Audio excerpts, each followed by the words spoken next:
Diamond નગરી સુરતમાં ચોંકાવનારી ઘટના બની છે. લિંબાયતના એક ગાર્ડનમાં રમતી 1.5 વર્ષની બાળકીને મનોવિકૃત યુવક દ્વારા ખેંચી જવાની ઘટના બની હતી. પહેલા તો બાળકને લઈ જવાનો પ્રયાસ કર્યો, પરંતુ બાળક હાથમાં નહીં આવતા તે 1.5 વર્ષની બાળકીને ખેંચી ગયો. જો કે કોઈ અઘટિત ઘટના બને તે પહેલા જ બાળકીની માતા ઘટના સ્થળે આવી પહોંચી હતી અને બાળકીને બચાવી લીધી હતી. આ ઘટનાને પગલે આસપાસમાં રહેતા લોકો પણ દોડી આવ્યા હતા અને યુવકને બરાબરનો મેથી પાક ચખાડ્યો હતો.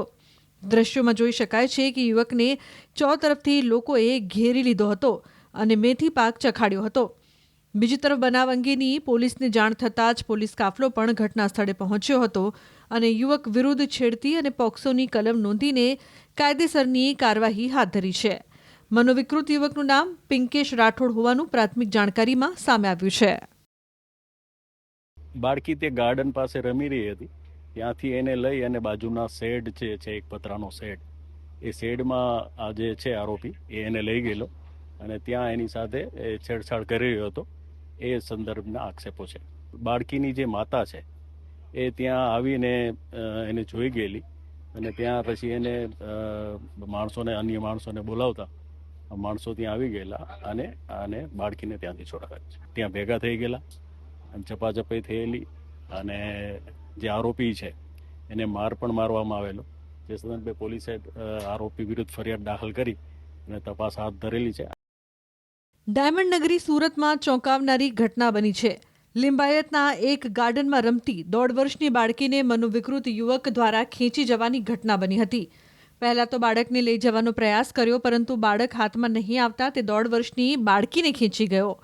જો કે કોઈ અઘટિત ઘટના બને તે પહેલા જ બાળકીની માતા ઘટના સ્થળે આવી પહોંચી હતી અને બાળકીને બચાવી લીધી હતી. આ ઘટનાને પગલે આસપાસમાં રહેતા લોકો પણ દોડી આવ્યા હતા અને યુવકને બરાબરનો મેથી પાક ચખાડ્યો હતો. દ્રશ્યોમાં જોઈ શકાય છે કે યુવકને તરફથી લોકોએ ઘેરી લીધો હતો અને મેથી પાક ચખાડ્યો હતો. બીજી તરફ બનાવ અંગેની પોલીસને જાણ થતાં જ પોલીસ કાફલો પણ ઘટના સ્થળે પહોંચ્યો હતો અને યુવક વિરુદ્ધ છેડતી અને પોક્સોની કલમ નોંધીને કાયદેસરની કાર્યવાહી હાથ ધરી છે. મનોવિકૃત યુવકનું નામ પિંકેશ રાઠોડ હોવાનું પ્રાથમિક જાણકારીમાં સામે આવ્યું છે. બાળકી તે ગાર્ડન પાસે રમી રહી હતી.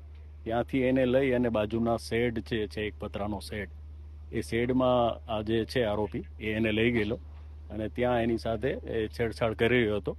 એ સંદર્ભના આક્ષેપો છે. બાળકીની જે માતા છે એ ત્યાં આવીને એને જોઈ ગયેલી અને ત્યાં પછી એને અન્ય માણસોને બોલાવતા માણસો ત્યાં આવી ગયેલા અને બાળકીને ત્યાંથી છોડાવી છે. ત્યાં ભેગા થઈ ગયેલા અને ઝપાઝપી થયેલી અને જે આરોપી છે એને માર પણ મારવામાં આવેલો. જે સંદર્ભે પોલીસે આરોપી વિરુદ્ધ ફરિયાદ દાખલ કરી અને તપાસ હાથ ધરેલી છે.